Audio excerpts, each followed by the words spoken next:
Imam Mashkur, warga asal desa Monkelayu, Kabupaten Biren, Aceh, ditemukan meninggal dunia di kawasan Karawang, Jawa Barat beberapa waktu lalu. Keluarga menduga korban meninggal akibat diculik dan dianiaya oleh oknum Pas Pampres. Keluarga menjelaskan, pada 12 Agustus lalu sempat beberapa kali menerima telepon dari korban. Korban mengaku ditangkap dan dianiaya oknum TNI. Korban juga meminta keluarga membayar 50 juta rupiah agar ia dibebaskan. Dia suruh kirim duit cepat-cepat, kok sayang ke anak. Saya bilang saya kirim duit, saya usahakan duit, tapi anak saya jangan dipukul lagi. Sebab kami di rumah nggak ada duit, kami orang miskin, jangankan 50 juta, 1000 pun nggak ada duit. Bilang orang itu, kok nggak ibu kirim duit, sekarang anak ibu saya bunuh, saya buang ke sungai. Kasus penganiayaan yang menewaskan warga asal Aceh Imam Mashkur yang terjadi 12 Agustus silam menyeret 3 prajurit TNI. Dari 3 pelaku, 1 diantaranya adalah anggota Pas Pampres, yaitu Praka RM. Melalui Kepala Pusat Penerangan TNI Laksda Julius Widyoyono, Panglima TNI mengatakan prihatin dan akan mengawal kasus ini agar pelaku dihukum berat, maksimal hukuman mati. Minimal hukuman seumur hidup dan pasti akan dipecat dari TNI karena termasuk tindak pidana berat melakukan perencanaan pembunuhan. Saat ini Pomdam Jaya sudah menetapkan anggota Pas Pampres dan 2 anggota TNI lainnya menjadi tersangka dalam kasus penganiayaan yang menewaskan Imam Mashkur. Tim Liputan Kompas TV. Seorang warga Aceh tewas akibat dianiaya yang diduga dilakukan oleh 3 anggota TNI, di mana salah satunya adalah anggota Pas Pampres. Apa yang sebenarnya terjadi dan apa pula yang harus dicermati dari kasus ini? Saat ini kita sudah bersama Ibu Fauziah, ibu dari Imam Mashkur, korban penganiayaan, dan juga bergabung bersama kami pagi hari ini ada Direktur Amnesty International Indonesia, ada Bang Usman Hamid, dan anggota Komisi 1 DPR RI, Pak Bobi Adityo Rizaldi. Selamat pagi Bu Fauziah, selamat pagi Pak Bobi, selamat pagi Mas Usman. Selamat pagi. Terima kasih sudah bergabung bersama kami. Ibu Fauziah, pertama tentu kami aturkan turut berduka bagi keluarga Ibu Fauziah. Sejauh ini kasus ini tampaknya sudah mendapatkan sorotan dari banyak pihak, termasuk dari aparat, dari DPR juga, Bu Fauziah. Kita ingin tahu dulu Bu Fauziah, selama ini dari Ibu sendiri apakah mengetahui aktivitas dari Imam, terutama setelah berada di Jakarta, Bu Fauziah? Tahu. Berjualan ya Bu ya. Sebenarnya yang Ibu ketahui berjualan apa sebenarnya Bu? Kosmetik. Oke.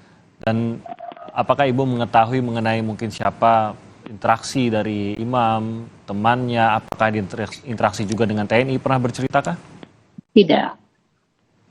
Biasanya apa Bu yang disampaikan oleh Imam? Apakah ada yang mengkhawatirkan yang disampaikan? Tidak ada. Tidak pernah menceritakan juga apakah ada masalah di Jakarta Ibu? Tidak. Apa yang biasa disampaikan oleh Imam yang diceritakan terakhir paling tidak dalam komunikasi dengan Imam? Cuma kami ngomong-ngomong biasa-biasa, canda-canda, ketawa-ketawa gitu. Nggak ada yang lebih. Pada saat kejadian yang dikontak keluarga Ibu ya? Iya. Apa yang diminta Bu? Sebesar 50 juta. Dan Ibu pada hari itu langsung mengetahui kah mengenai permintaan itu? Tahu sebab waktu kejadian ditangkap anak ibu, dia nelpon sendiri ke kampung. Jadi pada saat kejadian itu Ibu langsung tahu ya, bukan sehari atau 2 hari setelahnya ya? Bukan, di saat kejadian. Oke, apa yang sempat curiga kah atau sempat berpikir mungkin ada kesalahan kah atau apa Ibu? Tidak, menurut feeling anak ibu orang baik, nggak ada apa-apa, nggak ada masalah apapun. Dan apakah sempat ada upaya memenuhi permintaannya Bu? Sempat kami mengupayakan meminta uang ke semua yang saudara-saudara kami. Sempat terkumpul Bu? Enggak, belum sempat terkumpul, berarti nggak ada hubungan lagi, putus hubungan. Nggak ada telepon lagi. Tidak bisa dikontak juga Ibu ya? Ya. Oke. Nah, mengenai usaha yang dijalankan sendiri, itu modal sendiri kah atau bekerja untuk orang lain, Bu? Dari pertama dia jualan sama orang, baru beberapa bulan dia punya sendiri. Itu modal sendiri, Bu ya? Bukan dari keluarga Iya. atau? Pertama pergi dari keluarga. Lalu akhirnya dengan uang sendiri. Ya. Oke, baik. Lalu pada saat mengetahui berita mengenai meninggalnya anak Ibu, itu tahu dari mana, Ibu? Ibu sempat pergi ke Jakarta mencari anak ibu yang belum ketemu. Lalu akhirnya? Sampai ibu di Jakarta, berapa hari menjelang baru ada informasi anak ibu sudah meninggal. Dari kepolisian atau dari mana, Ibu? Dari polisi. Ibu sedang berada di Jakarta pada saat mengetahui? Ya. Jadi Ibu bisa mengecek langsung pada saat itu? Ke rumah sakit ada ibu datang, tapi ibu nggak sampai hati membuka menengok wajah anak ibu, badan anak ibu nggak sanggup. Jadi selalu baru pulang kembali ya, Bu ya, setelah itu ya? Iya. Baik. Sampai saat ini sudah ditemukan, Bu, pelakunya. Dari keluarga sendiri bagaimana mendengar informasi bahwa pelaku sudah ditemukan, apalagi sudah ada informasi khususnya dari Panglima yang berjanji akan mengawal kasus ini? Ya, kami berharap sama TNI, sama pemerintah supaya diadili yang seadil-adilnya, setimpal apa yang sudah diperbuat kepada keluarga kami, kepada anak kami, sesuai hukum yang seberat-beratnya. Dari keluarga kami nggak ada mohon maaf. Maaf. Kalau dari mungkin teman-teman almarhum, apakah Ibu mengenal juga? Ibu cuma mengenal teman di kampung dia. Di Jakarta enggak ya, Bu ya? Di Jakarta cuma sama abang-abang sepupu dia. Sudah sempat berbicara dengan mereka, Bu? Sama siapa? Dengan abang-abang sepupu yang di Jakarta? Tempat dia yang mengantar jenazah kemari ke kampung. Ada kecurigaan tidak dari mereka? Mungkin ada yang aneh dari hubungan dengan TNI kah atau dengan siapa? Tidak. Tidak diceritakan oleh imam juga ya, Bu ya? Tidak. Oke, baik Ibu. Saya ke Bang Usman. Bang Usman, ini sangat mendapatkan sorotan karena pelaku yang sampai saat ini diduga melakukan ini adalah 3 orang anggota TNI. Dan diperparah lagi dengan adanya salah satunya merupakan pas pampres begitu. Mungkin kita bisa mengatakan bahwa ini memang perbuatan orang terlepas dari pekerjaannya, pangkatnya dan lain-lain begitu. Tapi bagaimanapun juga ini mencoreng nama TNI karena dilakukan oleh seorang yang aktif di TNI. Dari Amnesty International sendiri, apa mungkin perhatiannya yang harus kita taruh itu, perhatiannya fokusnya pada apa melihat kasus yang begini sadis begitu, Mas Usman? Ya, pertama saya ingin sampaikan bela sungkawa untuk Ibu Fauziah dan keluarga. Yang kedua, ada beberapa pokok yang penting untuk diperhatikan dalam kasus ini. Yang pertama, bahwa siapapun, baik itu warga sipil, anggota polisi, anggota TNI, tidak diperbolehkan untuk melakukan perbuatan yang kejam, tidak manusiawi, dan merendahkan martabat manusia. Karena itu melanggar hukum hak asasi manusia. Dan yang kedua, setiap orang harus diperlakukan setara di hadapan hukum dan pemerintahan. Dan karena itu, apakah ia seorang warga sipil, anggota TNI, atau anggota polisi, kalau ia melakukan tindakan-tindakan yang sifatnya melanggar hukum pidana umum, maka ia harus tunduk pada yurisdiksi peradilan umum.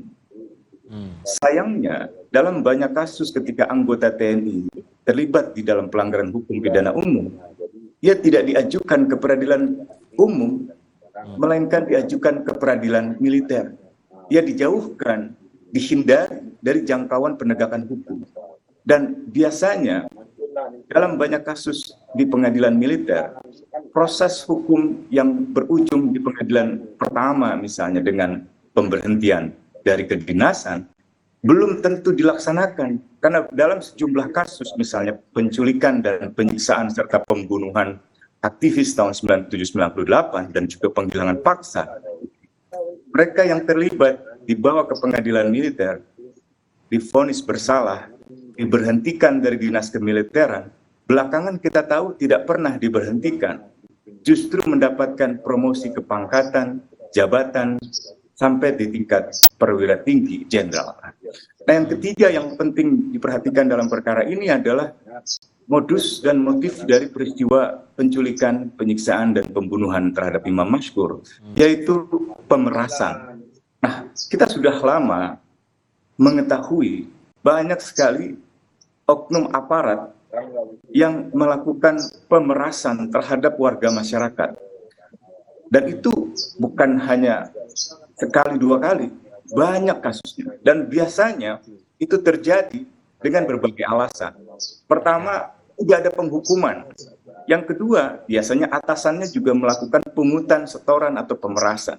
Dan tidak pernah dihukum, sehingga bawahan pun biasanya atas nama mencari pendapatan tambahan karena kesejahteraan prajurit yang rendah, lalu melakukan tindakan seperti itu. Nah, ini yang harus ditertibkan. Nah, salah satunya dengan memperbaiki undang-undang dan kebijakan yang menjadi tanggung jawab dari Dewan Perwakilan Rakyat, Pak Bobi dan kawan-kawan. Oke, nah itu poinnya saya ke Pak Bobi. Memang motivasi dari pemerasan ini juga menjadi pertanyaan begitu. Mengapa imam atau korban ini yang menjadi sasaran begitu? Apakah sebenarnya ada hal lain di balik pemerasan dengan jumlah yang tadi sudah terungkap lah begitu berapa jumlah yang diminta, tapi mengapa ia yang menjadi sasaran? Pak Bobi, apakah ini harus terungkap sampai ke dibaliknya, sampai ke atas gitu? Apa sebenarnya motivasi dari 3 orang ini, dan apakah sebenarnya hanya 3 orang ini kah, atau mungkin ada yang menyuruh atau yang lain? Harusnya kita melihat ke sana, Pak Bobi. Ya, terima kasih Mas Timothy, Mas Usman, juga saya turut berduka cita kepada Ibu Fauzia. Tentu kita semua sepakat bahwa ini adalah tindakan yang sangat keji, yang tidak pantas dilakukan oleh seorang yang harusnya bertugas melindungi warga negara Indonesia.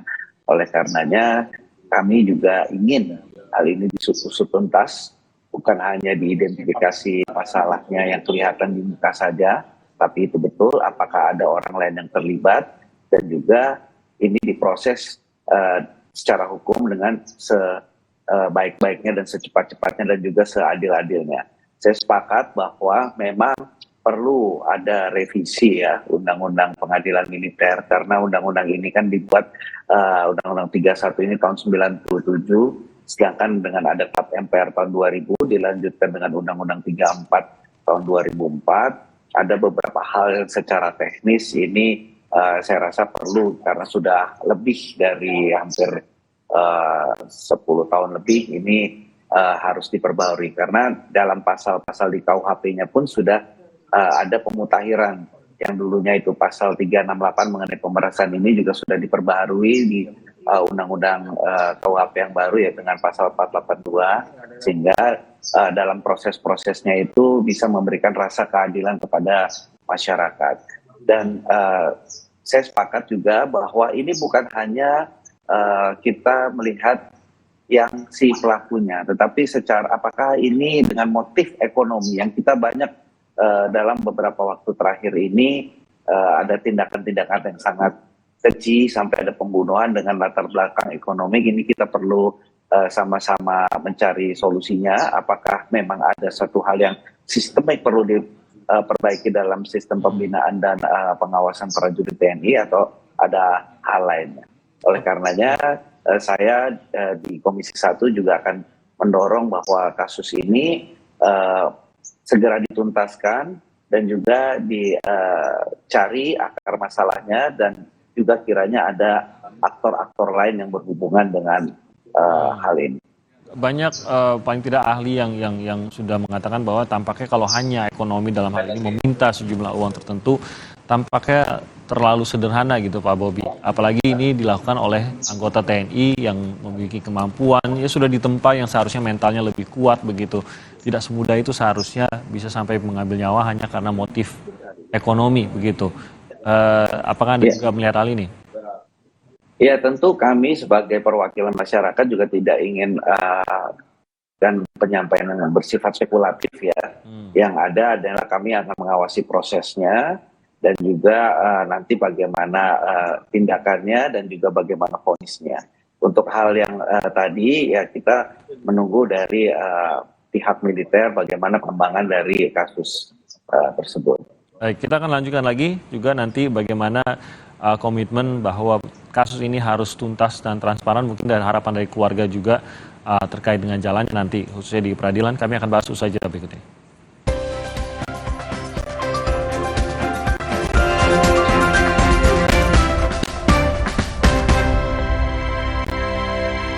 Aqua percaya akan kebijaksanaan dan keajaiban alam. Aqua berasal dari